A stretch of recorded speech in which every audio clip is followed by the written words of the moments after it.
Сәлеметсіздер ме, ата-аналар, оқушылар. Бүгінгі Қанталапай ойынына қош келдіңіздер. Мен сіздерге бүгін ойын дайындап келдім. Қандай ойын, балалар? Қанасық ойын. Қанталапай ойын, иә? Енді осы ойындың шартын сіздерге түсіндірейін, тыңдаймыз ба бәріміз? Иә. Ойнадық қой біз бұл ойынды алдында, ойнадық, иә? Енді қараңдаршы балалар, менің қолымда 10-20 асық бар мына. Осы асықты мен қазір қуаныш, осы асықты мен қазір ортаға шашам. Сендердің міндеттерін асықты жинап алу, иә? Ішінде қызыл асық шықса, ол қандай асық? Хан асық, дұрыс айтады, еркек олар. Осы хан асықты кім алады, соған жеңілдік бар, иә? Қандай жеңілдік? Бірінші адам, иә? Дұрыс. Енді мен қазір Қанталапайды мына асық тастайын. Сіздер балалар жинап аласыздар. Қайда жинайсыздар? Дорбаға жинайсыздар. Ескерту бар. Қандай ескерту? Тыңдап алыңыздар, иә? Ескерту. Бір-біріңізді итермейміз. Тек алдында ғана асықтар жинайсыздар, ал балалар ғана жинайды. Қанталапай, ойын бастады.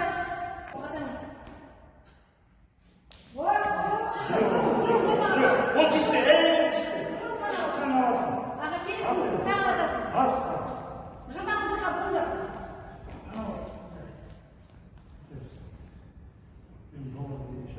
Болды. Ойын шартын жинамыз, асық жинап алу. Көп жинай, көп жинап алу.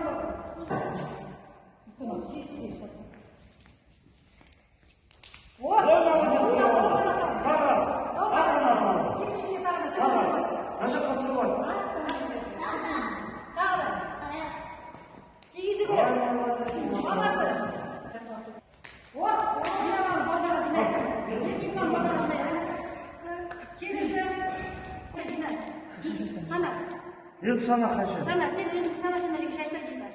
Қуаныш бол. Мына жерге шаштар. 1, 2, 3, 4, 5. Сені еще сана. Менде 9. Сенде 9, сенде. Кімде қуаныштың үшеуі болды. Талшын сенде үшеу. 5 талшында. Енді өзің санайсың. 3, 4, 5, 6, 7, 8. Кім жеңімпаз атанды? Мен. Еркебұлан жеңімпаз атанды. Қане